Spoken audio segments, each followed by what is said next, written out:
Campbell-McBride. She has a degree in both neurology and human nutrition, and currently she specializes in nutrition for adults with digestive and immune system disorders, and her clinic is in Cambridge, UK. Her book, Gut and Psychology Syndrome, talks about the connection between the functions of the digestive system and the brain. Dr. Campbell-McBride, I'm glad that you could make it to the show, and welcome. Thank you. Thank you for inviting me. And if I understand it correctly, then you're born in Russia, but you're living and working in the UK at the moment.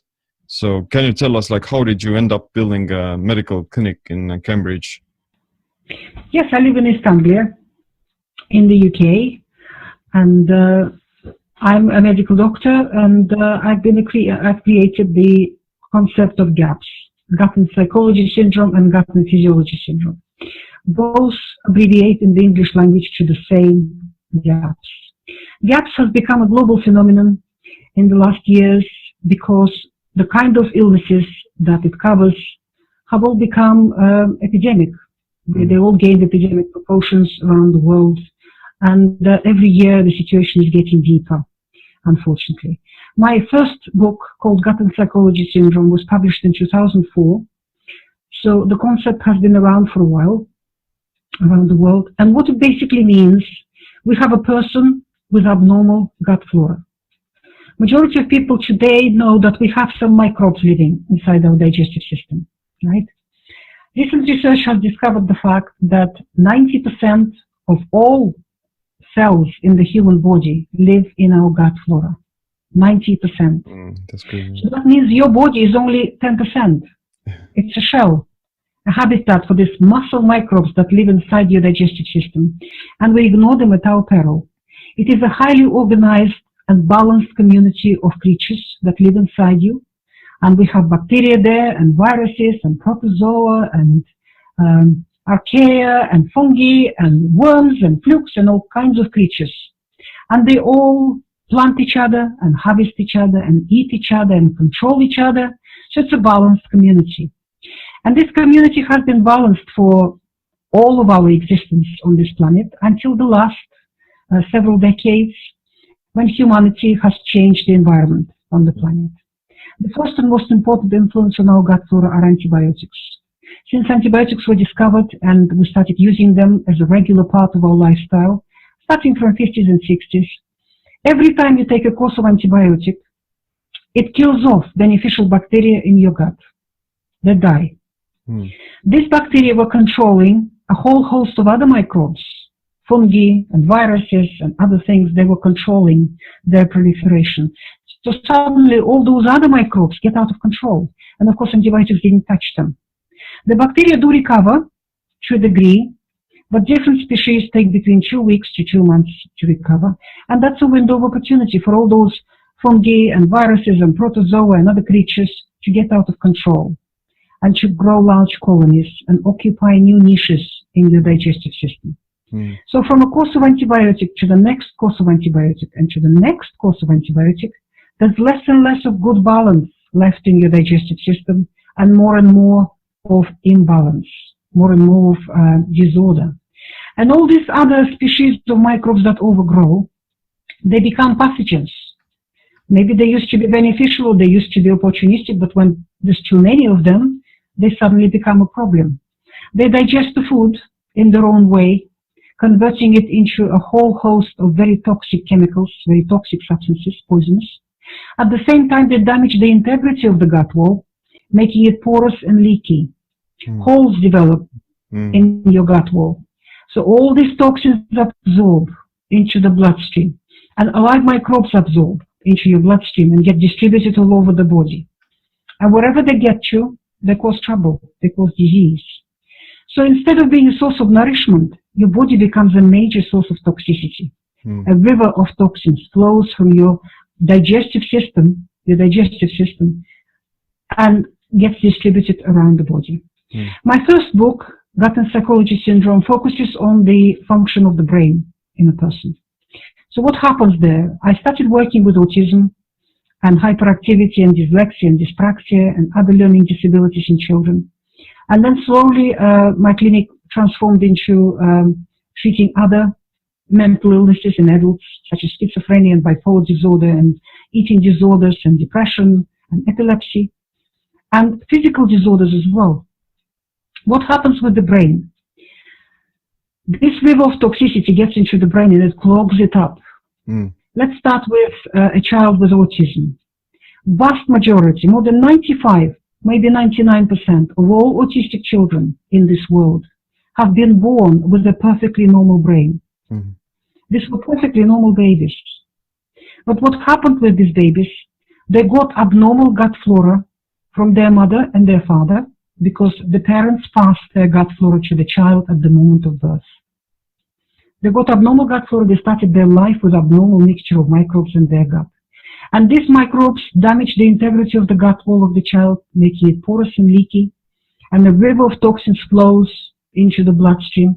When it comes to the brain, it accumulates in the brain. It clogs it up. How do babies learn? How do they become normal human beings in this world?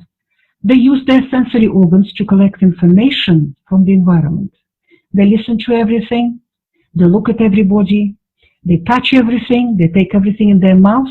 What are they doing? They're using their ears, their vision, their tactile sensitivity, their smell receptors in the nose, their taste buds in the mouth to collect information from the environment. And then this information is passed to the brain to be processed, and from that information the brain learns that this is mommy and daddy, I can trust them. This is a toy, I play with it like this. These are other children, I copy them. This is food, I eat it in a certain way. But if the child's brain is clogged with toxins, poisoned, it can't process this information appropriately. All this information coming from sensory organs of the baby, from the ears, the eyes, and all other organs, turns into a noise, into a mush in the baby's brain.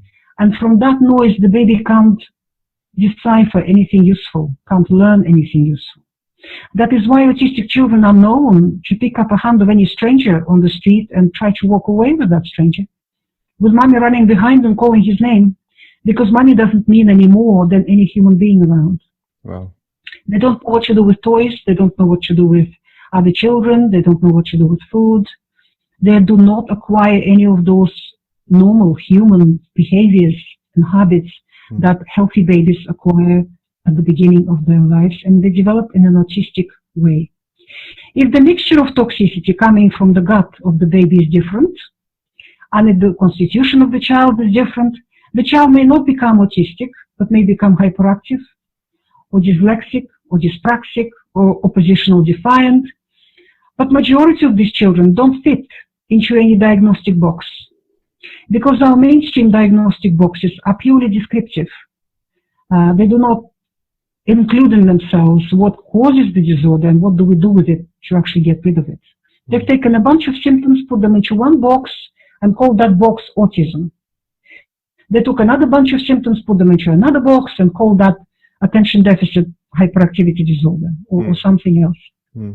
And majority of children, because the real disorder is gaps underneath. They have abnormal gut flora, it's a digestive disorder. And every human being is unique, and every human being would manifest that disorder in a unique group of symptoms. And that group of symptoms may not fit into any diagnostic box for our mainstream medicine. So with these children, pediatricians usually procrastinate and they don't give the diagnosis for 6 months, and then ask the parents to bring the child for observation for another 6 months, and then another 6 months. And precious time is being wasted when the baby could have been helped. Because the younger the child is, when we start the GAPS nutritional protocol with these children, the quicker they recover and the more fully they recover. What the GAPS nutritional protocol will do, it will change the gut flora of the child. It will normalize it, and it will heal and seal the gut wall. It will close up all those holes in the gut wall. And as a result, that river of toxins will stop. And when it stops coming from the gut, the body cleans up. The brain cleans up. Human body has a wonderful ability to clean itself. We have a so-called detoxification system in our bodies with the headquarters in the liver and departments in every cell. It's a cleaner in the body. It works very hard all the time, cleaning. So when that river of toxicity stops, the cells in the body clean themselves up. The brain cleans itself up. And that's the moment when the baby wakes up. It comes out of that toxic fog. And from that moment on, the child can start learning normally, can start using its sensory organs, the hearing, the vision, the tactile sensitivity, and all the other sensory organs appropriately, and start learning. The problem is, children have to learn certain skills at a certain age, at a certain window of opportunity. We program that way. That's how human development is programmed by evolution. So we have to learn to walk when we're about one year old. We have to learn to talk around the age of 2. Then after that, in the 3rd year, we develop syntaxis and other complex parts of the language. So if those windows of opportunity were missed because the child was trapped in that toxic fog of autism or ADHD or something else, later on it's very difficult for a child to catch up. We actually have to teach those skills intensively to that child. So the younger the child is, the less learning they have missed out on, and it's much easier for them to catch up and to fill those gaps in and to learn. And also, other 3, 4, 5-year-olds are not standing still. So for our autistic 3-year-old, for example, other typically developing healthy children, they're developing every day very fast. So for our little autistic one, to catch up with them, he has to develop at a double speed, very, very fast. And the older the child is, the more they fall behind in their development, their peers. And it's more hard work for them to catch up. It's more and more difficult, and it takes more and more intensive teaching. The most effective teaching method that I know of is called ABA, Applied Behavior Analysis. I've got a chapter on it in my book, in my GAPS book, and that has the most scientific research behind it and the best results that it produces in teaching. Wow. So what I tell parents, you know something's wrong with your baby. You know something's wrong. Don't wait for the diagnostic label, because the diagnosis is not going to do anything for your child. It's not going to help your child in any possible way, the diagnosis. You know something's wrong. Start the GAPS nutritional protocol. The younger the child is, and chances are in a few weeks' time, you will not need a diagnosis because the child will start developing. That toxic fog will lift off the brain and the baby will start developing normally. And all you will have to do is just teach those bits that the child has missed out on, hasn't developed. And that can be done fairly quickly with professionals. Yeah, you kind of gave us a huge overview about how the gut flora influences our overall well-being and our how we interact with the world. So it was quite amazing. And like Hippocrates himself from ancient Greece already said that all disease begins in the gut. So what your work and science in general is also starting to find out that the gut microbiome is like one of the most influential aspects of our health. Even like I believe like most of the immune system is already located in the gut, and the microbiome is constantly affecting our mood and these inflammation levels, and it's hugely important. So what are like the biggest things in our modern diet or our modern lifestyle that are jeopardizing or damaging the intestinal lining of the gut? Well, the list is very long and it's getting longer. Antibiotics, number one. What I see in my clinic is that if antibiotics came onto the market, they were discovered during the Second World War, but then they really came onto the market in the 60s, end of 50s and 60s. So if a grandmother in the family had a couple of courses of antibiotics before she had her daughter, they damaged her gut flora slightly. So she has passed, at the moment of birth, she has passed her slightly damaged gut flora to her daughter. Then the daughter spends her childhood in the modern world, growing up in the modern world, where antibiotics were given to her for every cough and sneeze, very, very regularly. For every little infection, we were given antibiotics. Wow. So, and then at the age of 15, 14, she was put on a contraceptive pill. Contraceptive pill has a devastating effect on the gut flora, and our modern women take them for quite a long time before they're ready to start their family. And after that, the junk food that came onto the market at the same time, and the fact that baby formulas came onto the market and replaced breastfeeding. Breastfeeding is essential to establish normal gut flora and normal immune system in a baby. Absolutely essential. No formula in the world can ever replace breast milk. So that generation of young ladies, by the time they're ready to have their first child, their gut flora is seriously damaged. Far more damaged than it was in the generation of their mothers. And that's what they're passing to their babies. And it is this epidemic of the gut flora abnormalities that are at the bottom, at the base, the root cause of all other epidemics of degenerative disease in our world, whether it's mental or physical. I started working with autism in my clinic, and then I've noticed that the siblings of autistic children in every family, the brothers and sisters, are not well either.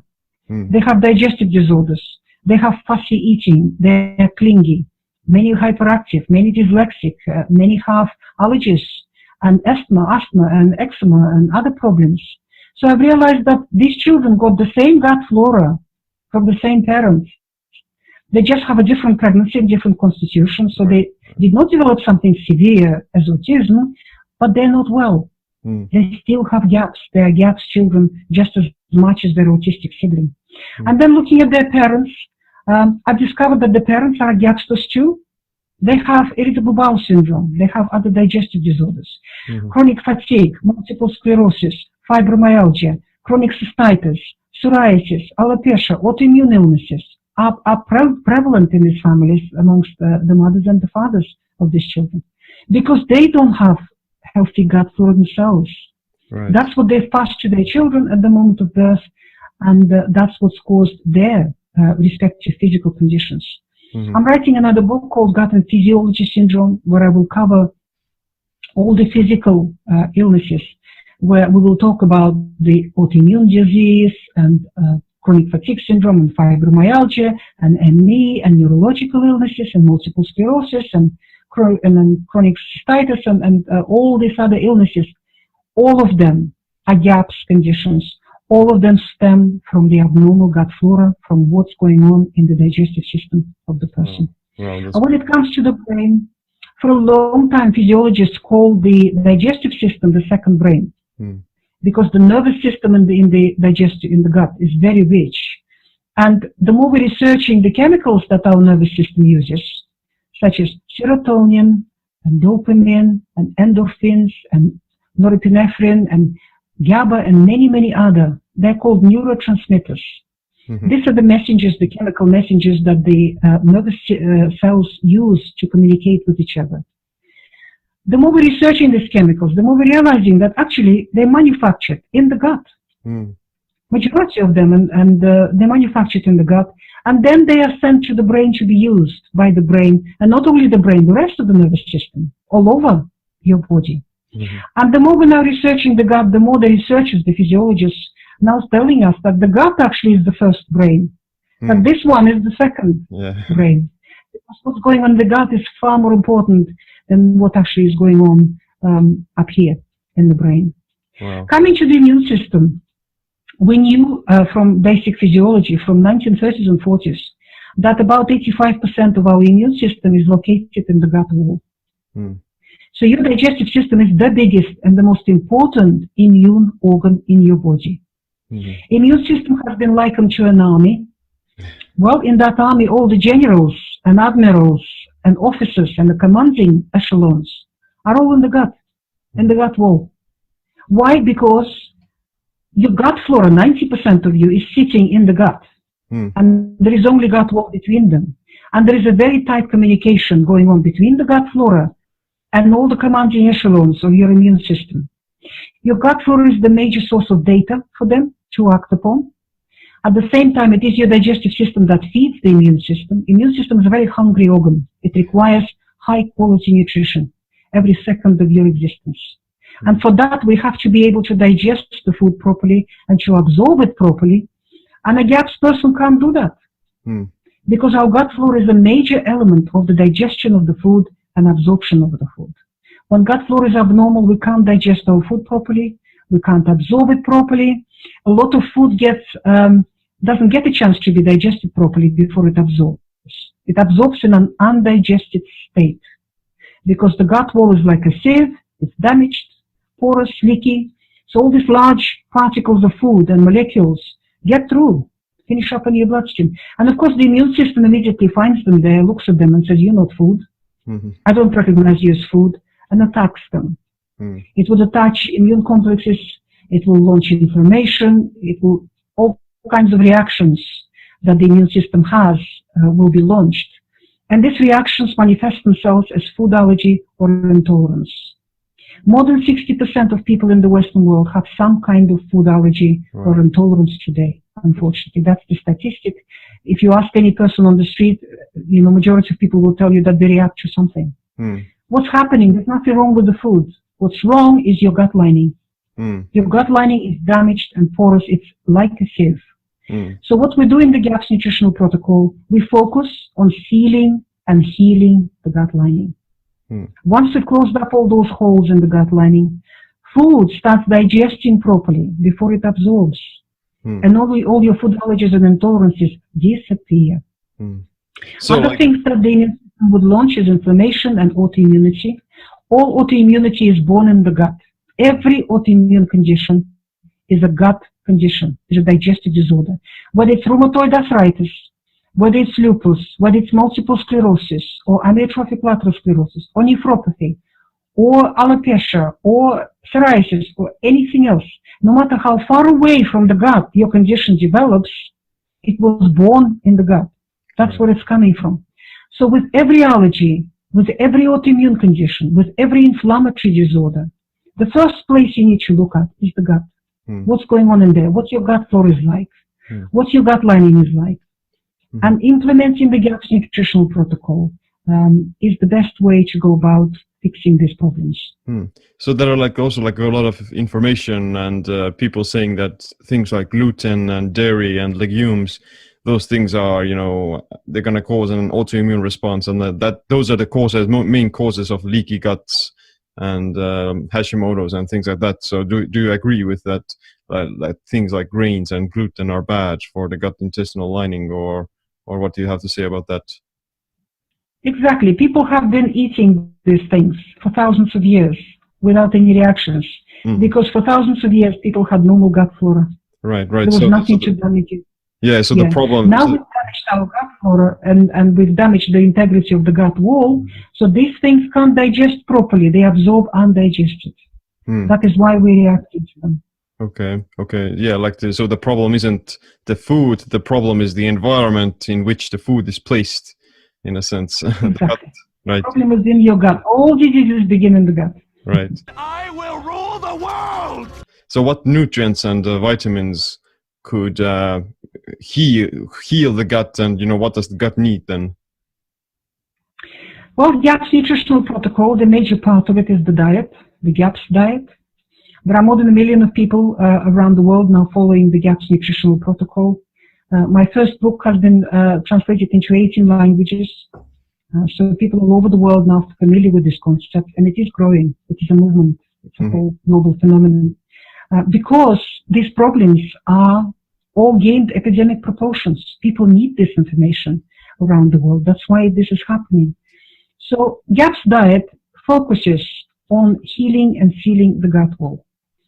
In order to heal and seal it, we have to understand a very important process in the human body called cell regeneration. What it means that all cells in the human body only live a short life, including nerve cells. They get old, worn out, they work very hard, and they die. They get shed off, removed, and the body gives birth to new baby cells to replace them. This is called cell regeneration process or cell turnover. So that's how the human body renews itself all the time, rejuvenates and heals any damage. In order to give birth to trillions of baby cells every day, building materials are required because these cells need to be made from something, right? Quality protein, quality fats, because when you remove water out of the human body, about 70% of the human body is water. When you remove that water, it's 50-50 protein and fat, quality protein and fat. So we focus in the GAPS nutritional protocol on the very foods that provide that quality protein and that quality fat in order for the body to be able to give birth to trillions of cells. Mm-hmm. So GAPS diet is structured in 3 parts. We have the GAPS introduction diet, the full GAPS diet, and the happy stage of coming off the GAPS diet. Many people don't have to be on this diet forever. As long as your gut healed, you can then reintroduce various foods, and you'll find that you can digest them now. That what you used to react to, you don't react anymore because you've healed your gut wall. So that's a good news for many people. The GAPS introduction diet is a diet that is structured in 6 stages, and it achieves the deepest and quickest healing in the gut wall. We start with the foods which are the easiest to digest and the most nutrient-dense foods, which provide the most building materials for your gut lining to shed off all those sick cells, remove them, and give birth to trillions of healthy new baby cells to replace them. So you basically, what you're doing in these stages, you are rebuilding your gut wall anew. You're creating a new gut wall for yourself from newly born healthy baby cells. So you're providing all the building materials. And also on the first stage, we only focus on foods which are the easiest to digest, which are very soothing, healing for the gut, and do not irritate it at all. Then we move to the second stage, where we introduce a little bit of foods which are a little bit more difficult to digest, a little bit more irritating for the gut. So you have to be ready for that stage. On the first stage, quite often in people, their major symptoms disappear, particularly digestive symptoms. Diarrhea disappears, pain in the digestive system, bloating, gas, blood in the stool, belching, and other symptoms. In autistic children, the eye contact starts improving, the tantrums disappear, the behaviors start reducing, the abnormal behaviors, the sleep starts getting better. So many things happen on that first stage because the gut starts healing in the person, and that toxicity coming into the body starts dropping dramatically. If you then move into the second stage, and you find that some of the symptoms that disappeared on the first stage come back, it means not enough healing happened in your gut wall in order to be able to introduce those more difficult to digest foods. You have to step back into the first stage, spend another few days on there, and then try again. Right. So moving through 6 stages in the GAPS introduction diet is like a dance. It's a step forward, a step back, a step forward, a step back, and hopefully at the next step you move into the next stage and nothing happens. Your old symptoms don't come back. You continue improving. That's a happy day because you realize that enough healing happened in your gut wall. You're ready for this stage. You can now stay on this stage. So the introduction diet takes a lot of patience, a lot of perseverance. And it takes a well-organized kitchen and a well-organized cook, somebody who can cook and somebody who found all the right foods to implement the protocol. And many people are not ready for that. So I tell people that if you are not ready to do that, then start from the full GAPS diet. Don't start from the introduction. Not everybody has to start from the introduction. You can start from the full GAPS diet, which is easier to implement, and you can eat out. If you have to travel, if you're working very hard and your job has to take you all over the place, you can eat out. You can eat in other places. It's not ideal. But then later on, a lot of healing will happen on the full GAPS diet too.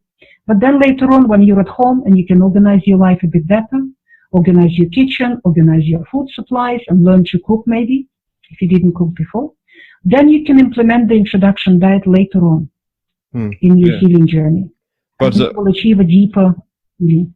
Yeah, like you mentioned that you start off by healing the gut lining, but what about first, eliminating some of the food groups that may potentially increase the negative side effects of a leaky gut or exacerbate the symptoms? Would you recommend people to eliminate maybe some potential allergens and certain food groups initially?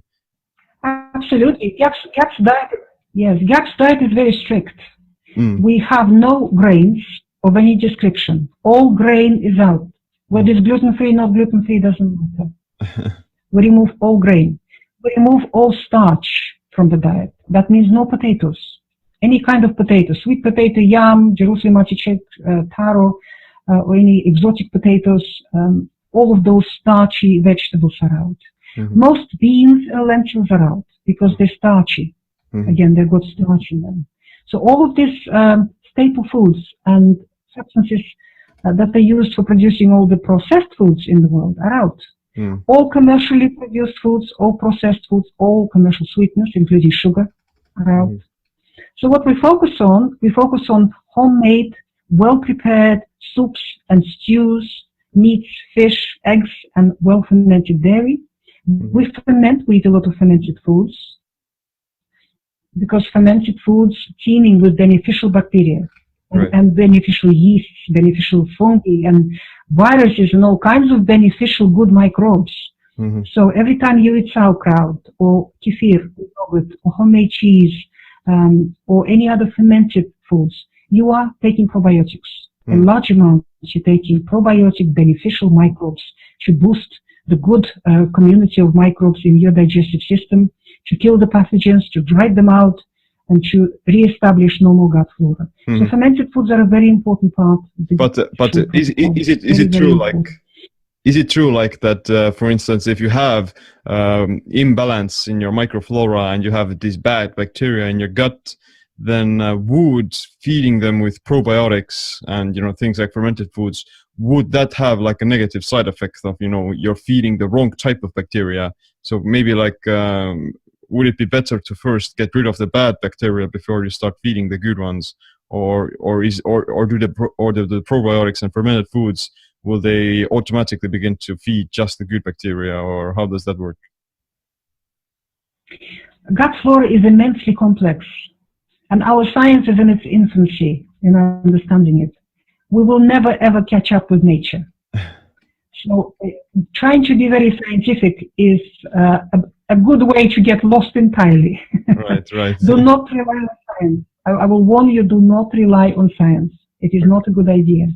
What microbes are pathogenic now in your digestive system, when we reduce their numbers or we start feeding them different food, they mutate and evolve and suddenly become beneficial. Mm. That has been shown. This ability of microbes to adapt and change has been shown in basic microbiology for the last few decades. You start feeding them different food, and the microbe that used to cause disease suddenly becomes beneficial or neutral. And suddenly when you start providing a different food, you start filling your digestive system with very different substrate. Other microbes start growing out of nowhere. Mm-hmm. And the microbes that were there proliferating suddenly disappear or start diminishing. We still don't understand that process. So trying to be scientific is not a good way. Rely on nature. Wow, Just provide good food, provide all the building materials, and provide fermented foods. Because eating fermented foods is not optional for human beings. That's what many people don't realize. Because for most of our existence, for thousands of years, possibly for millions of years on our planet, we didn't have refrigeration and supermarkets where you could buy anything at any time of year. Exactly. People ate what they could find in their immediate environment and what they could grow in their garden and what they hunt in their garden and their farm, what animals they had. So when your cabbage is ripened in September, if you don't do something with them, for the rest of the year you'll be left without cabbage.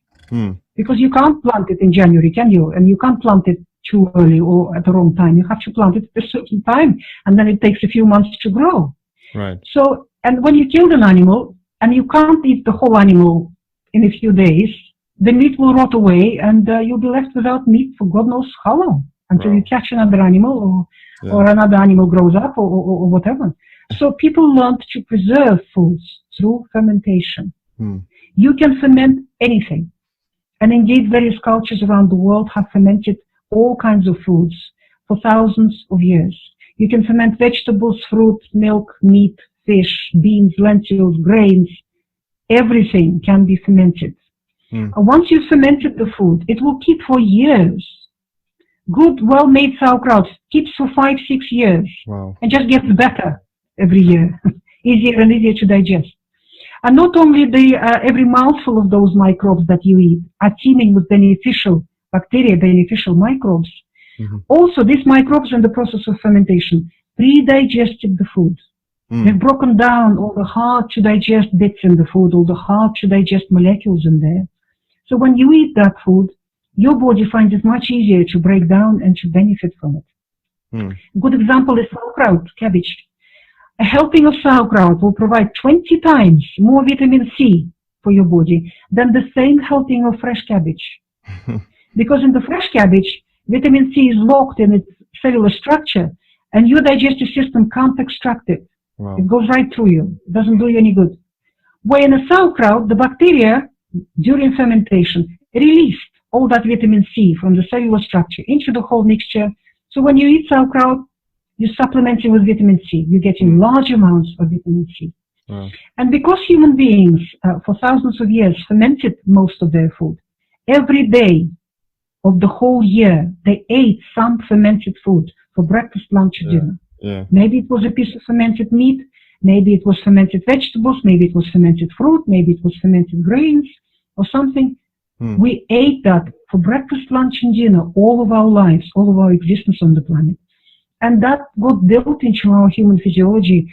We can't live without it. Wow. It is essential for us. And only in the last 100 years, food industry appeared on the planet, which changed all our recipes and to suit their commercial agenda, because food industry is not thinking about your health. It's thinking about profit. That's the only consideration that they have. And they chased women out of kitchens. They've pronounced cooking as something dirty and unworthy for women to do.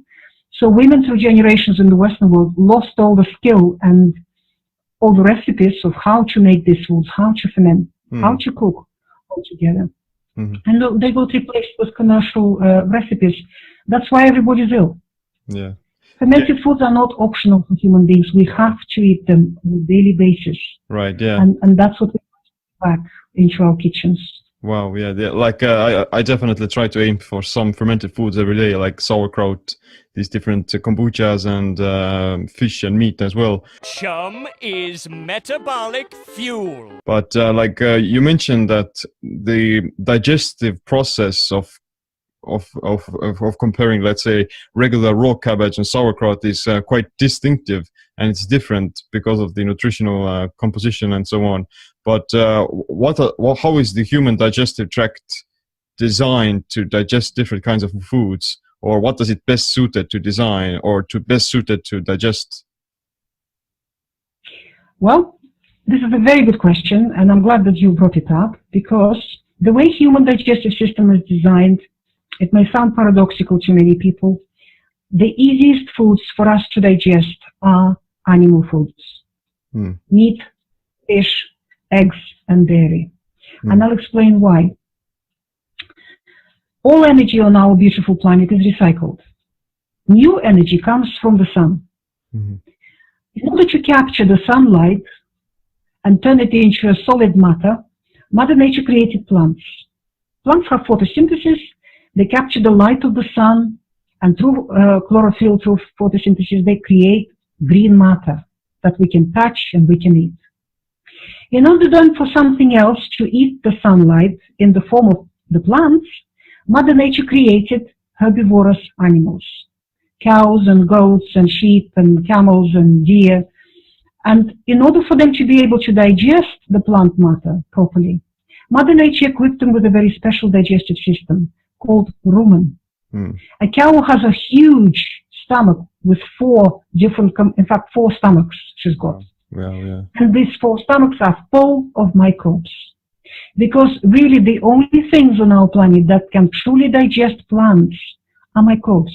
Bacteria, viruses, fungi, protozoa, a mixture of microbes. They are the only creatures on our planet that can break down fiber, break down starch, release protein from the plants and turn it all into something that other creatures can benefit from. And this fact Mother Nature used in creating rumen in herbivorous animals. In order then for something else to digest the sunlight, to benefit from the sunlight in the form of the herbivorous animals, Mother Nature then created another group of creatures on the planet, predators and omnivores. And we human beings belong in that group. We don't have a rumen.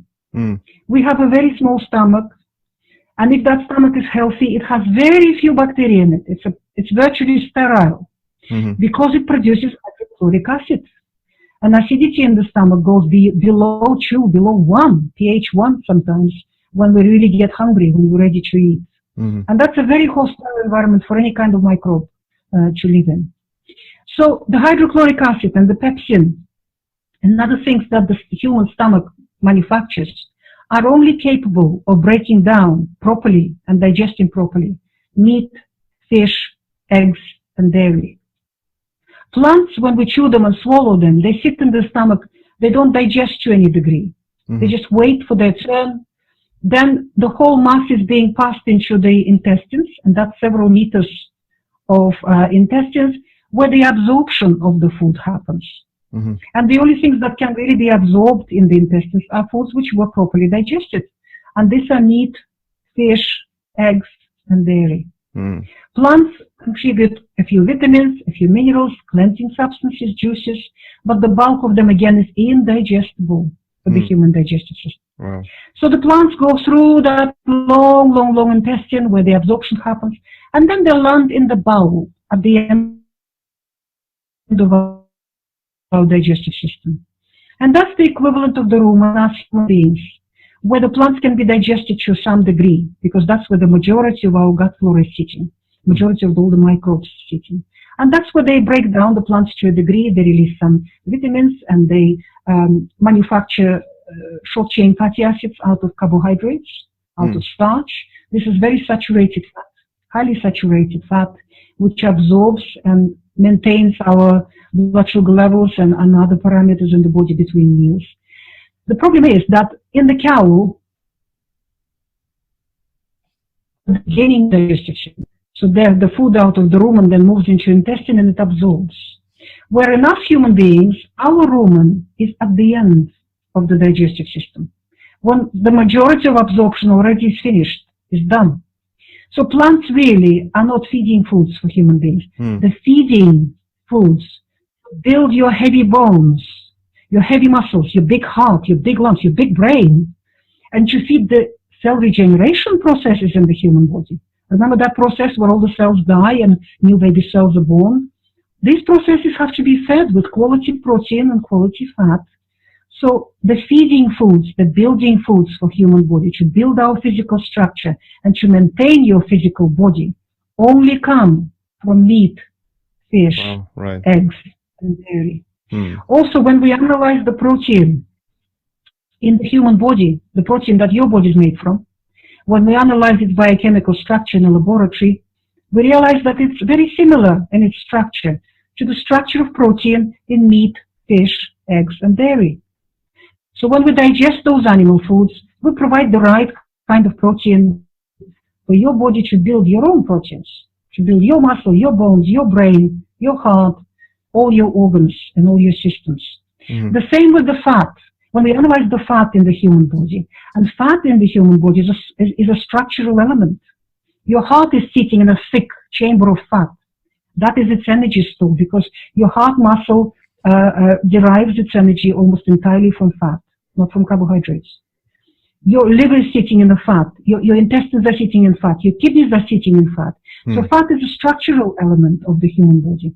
And when we analyze the structure of that fat in the laboratory, again, we find that its biochemical composition is very similar to animal fats: lamb fat, beef fat, pork fat, chicken fat, cream, butter.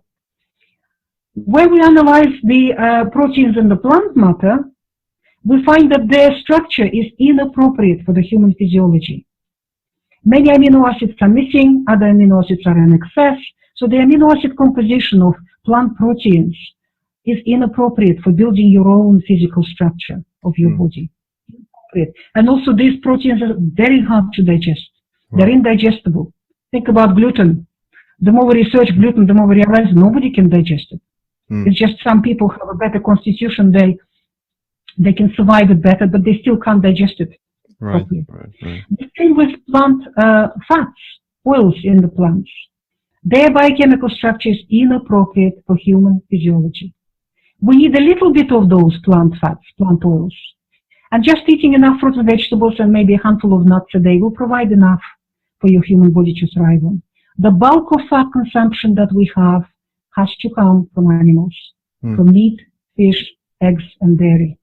So that's very, very important to understand. And it is these animal fats that the GAPS diet is based on. We cook them properly, we prepare them properly to make them even more digestible, and then they will rebuild your physical structure. They will replace all the dead cells, all the sick cells, because your body doesn't waste energy on healing sick cells. It doesn't. It just kills them and removes them. Okay. And gives birth to a baby cell, a new healthy baby cell. And building materials are required, and these building materials only come from animal foods. Yeah. So what are the plants for then? Why did Mother Nature give us plants, and why do we eat plants? Plants have a wonderful ability to cleanse your body, to keep it clean on the inside. Because plants give us antioxidants, phenols, salicylates, and other cleansing, powerful cleansing substances, phytonutrients. And they absorb very easily, and they keep your body clean on the inside, free of cancer and free of other toxic conditions. That's what plants are for. Yeah, it's a good point. Yeah, like that, like you mentioned that. When we ferment plants, we make them more digestible. They become makes it a little bit more digestible, a bit easier for the human body to absorb and to benefit from. Would you say that? Still, they're still very strong. Yeah. Would you say like that? Like you mentioned that animal products are the building blocks of your human tissue, but the role of plants is also to feed the microbiome, because like you mentioned earlier as well, that the only species capable of digesting plants are the microbiome.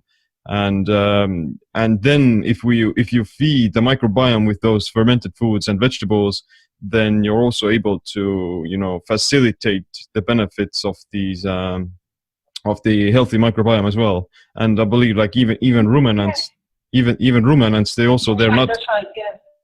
Yeah, like the ruminants as well. Research. That's what our toddler science is telling us. but that plants are necessary to feed the gut flora. Yeah, that plants are necessary to feed the gut flora. However, I have a group of patients who had a very severe digestive disorders and other severe mental illnesses and severe autoimmune illnesses, ulcerative colitis, Crohn's disease, where a child has blood in the stool every day and can't put weight on, and autism and other severe situations. What I found with these patients, that they do best on a no plant GAPS diet. That's a new extreme end of the GAPS diet, where we found that even a tiny amount of any kind of plant matter, because plants are eating, it's a hard work for the digestive system. So with these patients, we had to remove plants until they were left no plants at all in the diet, and only on the no plant diet, ulcerative colitis disappears, and Crohn's disease disappears, and epilepsy disappears, and schizophrenia disappears, and all these other serious chronic conditions disappear. And I have many patients in my clinic now who have been on this diet for years, 4, 5, 6 years and longer. So they find that when they try any kind of little bit of plant, they get ill again, and they thrive. They recover, they heal, they function to the full capacity, they're healthy and well, these people. And many of these people were asking me, where is the vitamin C coming from in my diet? Because they're eating no plants at all. Clearly, we don't know everything about vitamin C. Recent research has shown that liver, which is an important part of the GAPS diet, we eat liver on a regular basis, that liver is one of the richest sources of vitamin C. And kidneys and pancreas and other organs of the animal, which we eat a lot in the GAPS diet, they provide a lot of nutrients that are not found in the muscle of the animal. So they're very important to eat. So these people show no nutritional deficiencies of any description. So that was a learning curve for me, and a learning curve for many other people. And so that is a fact that we have to take into consideration. Human beings can live without plants perfectly well. That's what I've discovered from my clinical experience. But human beings cannot live without animal foods. And that's where we come to our new fashion for vegetarianism. vegetarianism is spreading around the world, and veganism, and it's becoming more and more popular. And most of it is caused on emotions and on ignorance. When I've looked, I had many, in my clinic, I had many anorexic girls coming to me with eating disorders. There were a few boys with anorexia, but majority of them are young ladies. And what I've discovered that majority of these young ladies became anorexic because of misguided vegetarianism. They went through a stage of vegetarianism and veganism. And that's what got them into that predicament, into that terrible situation. And that spurred a very intense study into this area, into vegetarianism and veganism. And what I've discovered fairly quickly, that there is no science. Right. There's virtually no science available in this department. The only studies that have been published were funded by vegetarians, and they are skewed. They are incorrectly conducted, incorrectly analyzed, and they cannot be trusted, these studies, because they were funded by people who were interested in a certain outcome. So I looked at clinical experience of many other doctors and at my own clinical experience, and whatever little scientific and basic physiology and whatever scientific studies I could find. The result of that was my new book called Vegetarianism Explained, Making an Informed Decision. This book came out last year. If you know anyone who wants to become a vegetarian or who is already following a plant-based lifestyle, please give them that book. You might save a life. You might help somebody. It is important. It is possible to be a healthy vegetarian, but you have to know what you're doing in order to provide your body with the right nutrition. The only vegetarians who do well and who do okay and can survive in this world are the ones who keep some animal foods in their diet. Eggs and dairy, for example, high-fat dairy. So these are the foods that become their building and feeding foods. Right. It's the eggs and the dairy that sustain the physical structure of their bodies, while plants are providing a lot of cleansing for these people. Veganism is not a diet. It is a fasting. It is a form of fasting. These people are cleansing and cleansing and cleansing until they get washed out, literally.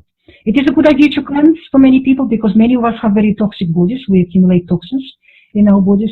So going on a vegan fast for a couple of weeks, maybe a couple of months maximum, is a good idea for some people. But then at a certain point, your body will give you a signal. I finished cleansing now. I'm hungry. Feed me. You'll get a desire for a piece of meat or for a roast chicken or for a piece of cheese or cream or butter or something like that. It's important to listen to that signal. But unfortunately, many vegans in our world are doing it for emotional reasons, for religious reasons, for political reasons. They dictate to their body that it will continue cleansing when it wants to eat, really, when it needs to be fed. Right. And that's when the body starts cannibalizing itself and people start falling into illness. They start getting into trouble. Wow. So it is important to understand all of those facts because this is based on solid science and on solid clinical observation. So vegetarians out there, please read that book. You need to have all the facts before following in that path. Yeah, like there's definitely a lot of issues in regards to like conflict between veganism and consuming these animal products. But like, what are like? So there are a lot of ideas about how meat can start to rot in your colon and that it's indigestible. Like, is it true or is it some sort of a misconception? It's a misconception. When we remove grains, when we do the GAPS nutritional protocol, when we remove grains and processed foods and sugar, the whole digestive process changes. And your foods digest beautifully in your body. But when you combine meat with pastry, bread, meat and bread together, that's a very bad combination, extremely difficult to digest combination. Right. It gives a very different signal to your digestive system. And also gluten in the bread, in the pastry, it has an ability to open up gut wall to invasion. It's known for that. It causes those holes in the gut lining. It opens it up to invasion, so that means that whatever protein you've consumed may not have the chance to be digested properly. It absorbs undigested, creating all sorts of problems in the body. So you have to know what you're doing. There's a lot of education you have to go through before following any kind of dietary path. Food is a huge science. It isn't so simple. Majority of people think that they know food. Well, I've been eating all my years, so I know food. I understand food. Yeah. Not so. True. That is true. Yeah, the microbiome is a fascinating subject. But let's say, like, what do you think about fasting in general? Like strict water fasting with no food. How can that affect the gut microbiome? In this new book, Vegetarianism Explained, I have a whole chapter on fasting, on various forms of fasting, and correct way of fasting, and correct way of coming out of a fast. Fasting has been used. It's in the Bible. It's as old as the hills. Fasting, and it is a good idea for many people to fast on a regular basis. But again, it has to be done correctly, and you have to choose what kind of fast is right for you. There are many different forms of fasting, and veganism is one of the forms of fasting. Right. So if you really want to cleanse, following a vegan fast for a few days, maybe, or for as long as your body tells you, as long as you feel happy on it and everything's going well, your body is happy with it. Listen to your body, because it is your body. Human body is a miraculous creation. It has every mechanism of healing, rebuilding itself, repairing itself, programmed into it. Your body knows what it's doing at every moment of your existence. It is your body that heals itself from any illness, not the doctor, not the pill, not the diet. Your own body is doing the work. But your body will keep sending you signals, and you have to listen to those signals. You have to be working with the body, not against it, and not throwing things at it and forcing it to go this way or that way. Right. Because it's the monkey telling the god to go somewhere. Right. You know, you have to listen to the body. The body is the god. The body knows what it's doing. But would it be possible? Would it be possible? When you follow the veganism, you have to listen to the signals from your body. When you get a taste for something that is from animal kingdom, you have to listen to that. I'll give you a very funny example. I've spoken to a one young man in my clinic who followed veganism for 4 months. He just read some book, got very enthusiastic about, thought it was a good idea, and became a vegan for 4 months. And then one day he was distributing some leaflets or something on the street, and he was walking past a shop, and the smell of roasting chicken wafted out of that shop. And this boy said to me that before I knew it, I walked in, it was like in a trance. He said, I didn't realize what I was doing. It wasn't, I wasn't conscious of what I was doing. I walked into the shop, I bought the roasted chicken, I went outside, I sat down on the pavement, and I ate the whole chicken. And then he said, I woke up and realized what I've done, and I was so ashamed of myself, he said, because he was following veganism for emotional reasons. You see, the body can override even your conscience sometimes. It can override your conscious mind and conscious ability to realize what you're doing if it's really hungry, if it really needs something. Yeah, so and even like it's not even your body; it's like the microbiome as well. They can mind control you in a sense. They can cause different cravings, and they can change your psychological state of mind. So it's crazy. All hail Platon! All hail Platon! I've also heard like people getting these kinds of detox symptoms whenever they go on these cleanses or when they do fasting, and they get sick or some sort of toxicity. Why does that happen, and how can they prevent that from happening? Well, on the GAPS nutritional protocol, what we warn people about is a die-off reaction. When you start taking fermented foods, for example, or commercial probiotics, or just changing the diet, pathogenic microbes will start dying in your digestive system because they're not getting their food and they're being attacked. When they die, they release toxins.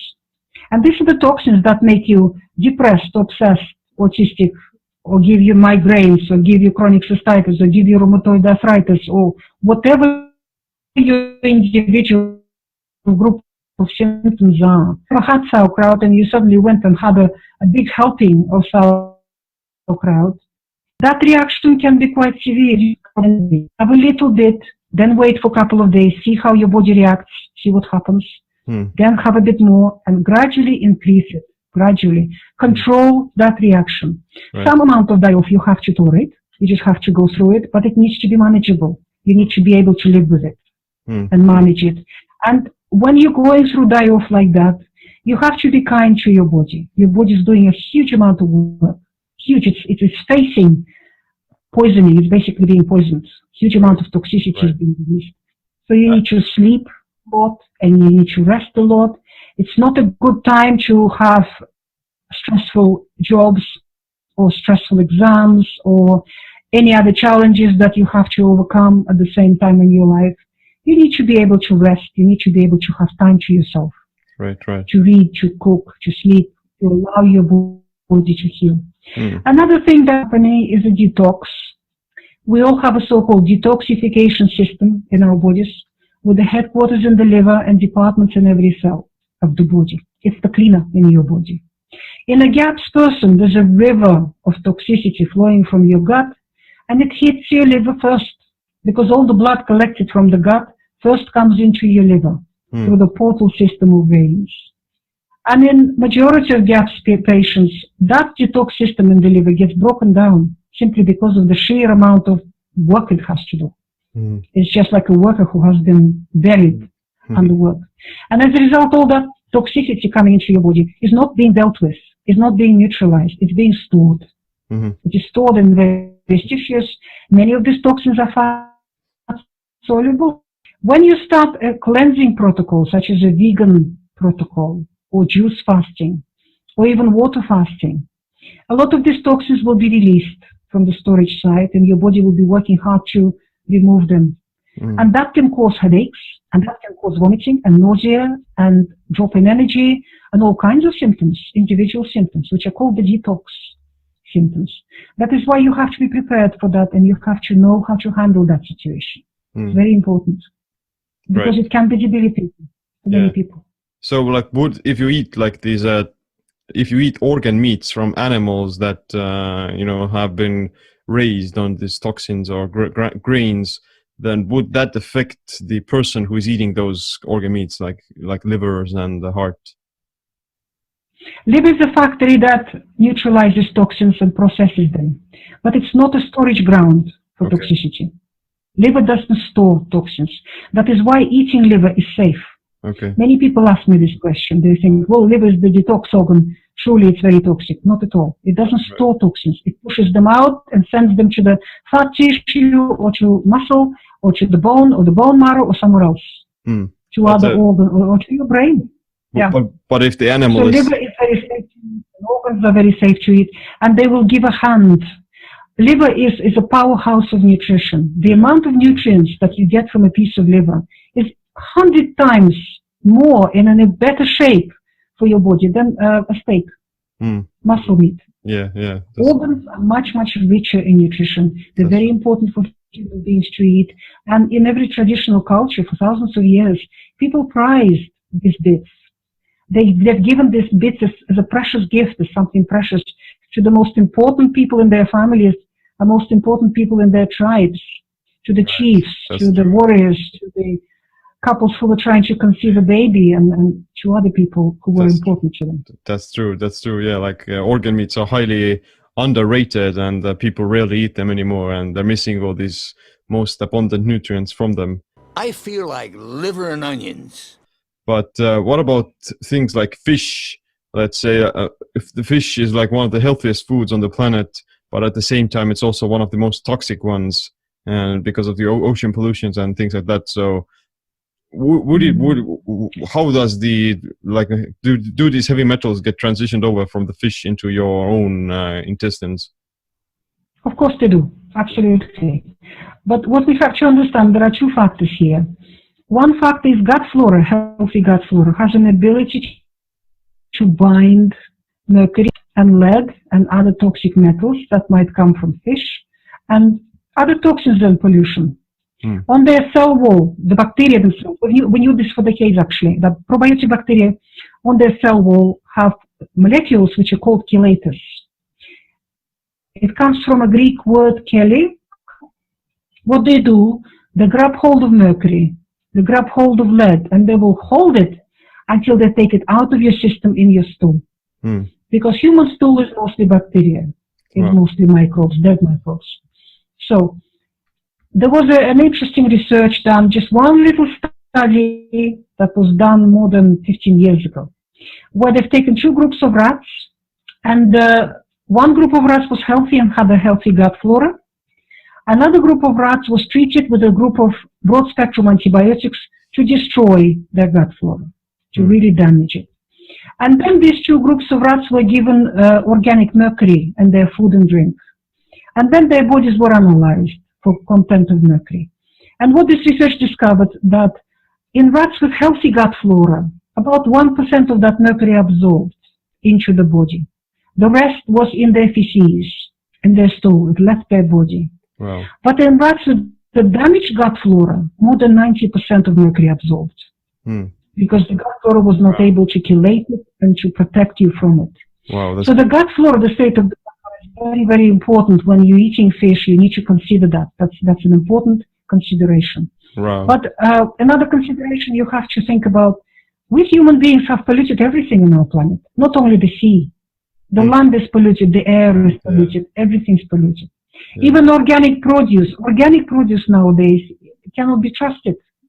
Because for the last 10 years, the big agriculture wanted a piece of that pie. Organic food became more and more popular.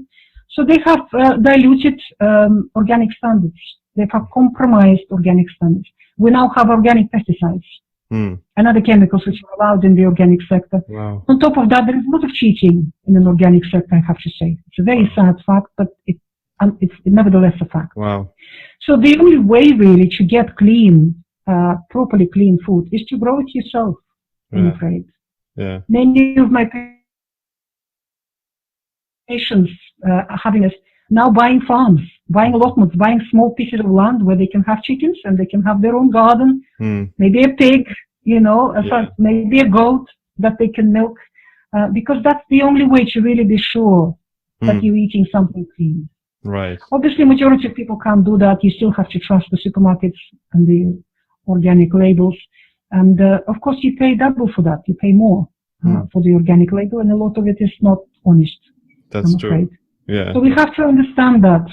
So working on your gut flora and strengthening your immune system, because the GAPS nutritional protocol will not only fix your gut flora, will not only heal and seal your gut wall, it will make your immune system strong and powerful, and it will restore your detoxification system. Wow. That's so your body will be able to cleanse itself. Then you can eat whatever you can find. You don't have to then worry so much about whether it's organic or not organic. Your body will cope. Wow. It'll be okay.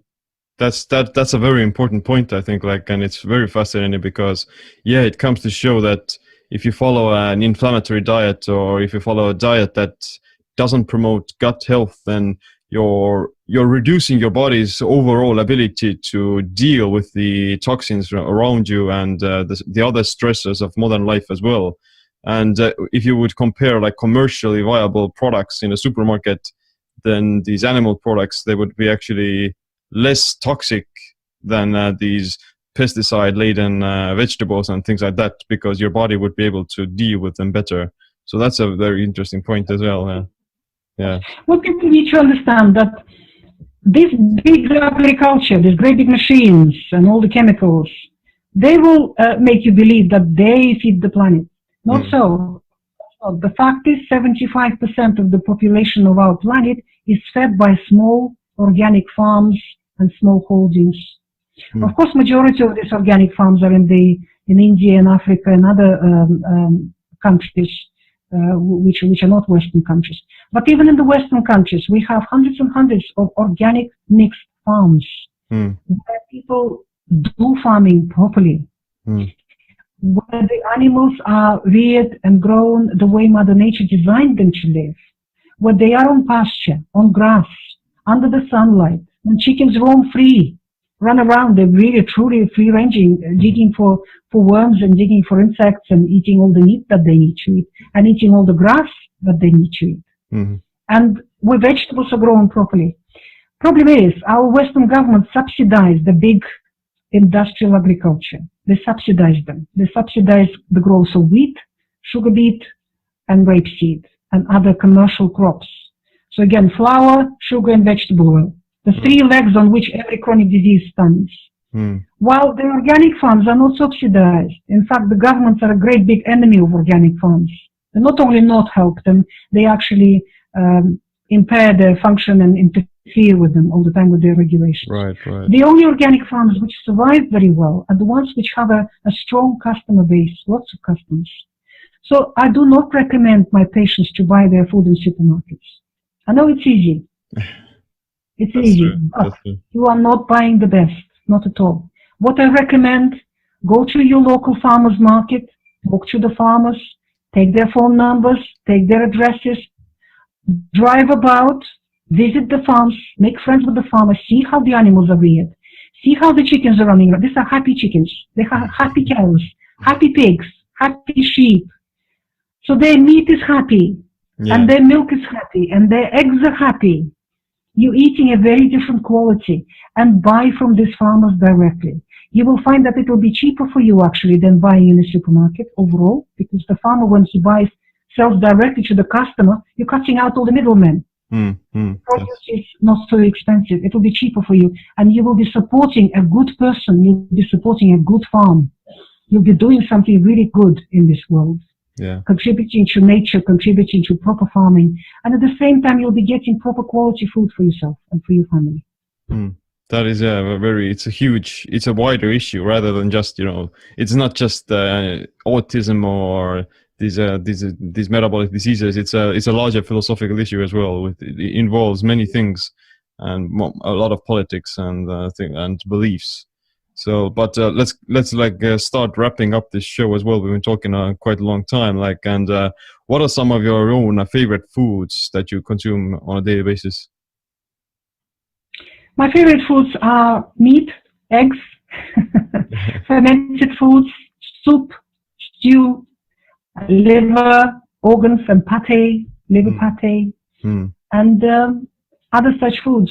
And you just make a salad, you just have a few vegetables to complement that, and that will keep you well and healthy. Yeah, that's definitely the simplest foods, but they're also the most nutritious ones as well. Yeah, the most nutritious, most enjoyable, and they're easy to cook. And cooking doesn't have to be difficult at all. I have to teach in my clinic thousands of women how to cook, because in the Western world, women stopped cooking. And this has been gone through generations. What we have to understand, that there is a difference between men and women from the nature's point of view. Yes, in our politically correct environment, people want to be the same. But there is a difference. There is a different purpose for men in nature and for women in nature. For one thing, a man can't be pregnant. Certainly not. Hollywood thinks differently, but not the reality. So women have to give birth to children, and women are the ones that have to be with children and rear children mostly. And in order to have children, you have to have peace and prosperity.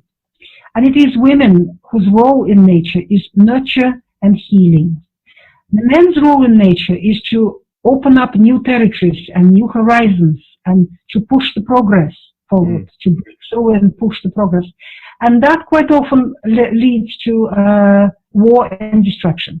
Where women's role is to heal, to bring peace, to bring prosperity. Because in order to grow children, you have to have peace and prosperity. Bringing up children during war is not a good idea. It doesn't work.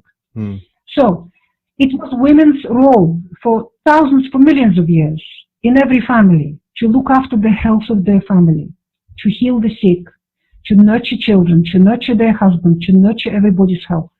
How did women do that? They did it through food. Because there is nothing in this world more powerful in its effect on human health than food. Food. It's a simple notion, but it is an absolute truth, without doubt. Women knew that. And women knew what to cook for an elderly person, what to cook for a baby, what to cook for a warrior who was wounded in a battle, what to cook for a pregnant woman, what to cook for a couple to conceive. And women knew herbs, and they knew special recipes, and they knew a whole world of things. And this precious knowledge was passed through generations, from grandmother to granddaughter and from mother to daughter. And that was power. That was real power that women held firmly in their hands. And they would never ever give that power away to anyone. Right. To look after the health of their loved ones through food. Yeah. Unfortunately, since our food industry appeared on the planet, generations of women were hoodwinked in giving that power away to the food industry. They were deceived into that. We have now generations of young ladies whose mothers and grandmothers don't know how to cook and haven't been cooking properly because they've been through that mill for long enough. Right. Women have to reclaim that power back. They have to take it back into their own hands because the health of every nation is not in the hands of the government and the medical profession. Not at all. They're not about health, they're about disease. The health of every nation is in the hands of its women. Because women in the Western world have given that power away, the result is the sick nations in the West. That is why everybody's sick. Wow. The only way to recover for those nations is for women to reclaim that power back. Of course, there are some men who have that nurturing nature and are happy to do that function in the family, but they are in the minority because there is a difference between men and women. It is primarily a woman's job. Wow, that's a whole nother podcast episode we could talk about for hours. And it definitely has many aspects to it. But before I ask my last question, where can people learn more about you and your work? I have only two websites. I have one website called gaps.me, gaps.me. There are many GAPS websites on the internet, and they're run by my practitioners, by enthusiasts, by patients, by various groups. I have trained more than 2,000 of practitioners, health practitioners around the world to be certified GAPS practitioners. I have a whole list of them published on gaps.me on my website. So if you need a practitioner to work with, if you need supervision in following the GAPS nutritional protocol, that's where you need to go, and they're listed by country. Many countries have them now. And I also have a blog called drnatasha.com.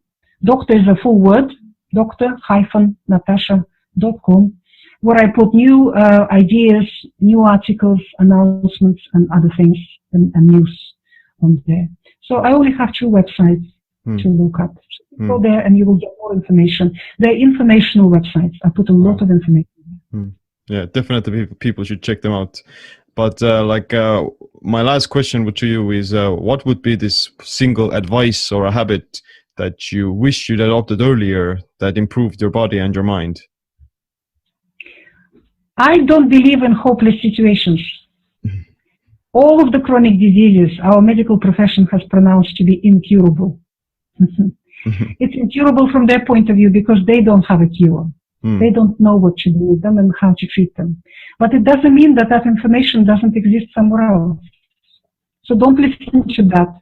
Keep searching, keep looking. Your body has every ability to heal, programmed into it. I don't believe in hopeless situations. Majority of illnesses in this world are perfectly curable if you find the right answer for yourself. Just trust your body. And we have internet. We have now, we are so lucky. When I was young, we didn't have it. It was difficult to obtain information. Now it's at the fingertips for you, every kind of information. Yes, there is a lot of information on the internet that cannot be trusted, but majority of it is pretty good. And if you use your judgment, you will find the right information. Yeah, you have to listen to your body, learn how your body works, and then get access to the right knowledge and then apply it. So that's some good advice there for people to follow. Well, absolutely. And thank you very much, Tim, for your work, because you are the people who spread the knowledge. Well, thank you for coming onto the podcast as well. I definitely learned a lot about the mysterious thing we call the microbiome, and we're definitely going to be, as people and as humans, we're going to keep learning more about it and learn more new discoveries about it. So I'm definitely looking forward to your next book, and definitely would want to see you in the future as well. Okay, thank you very much. Thank you.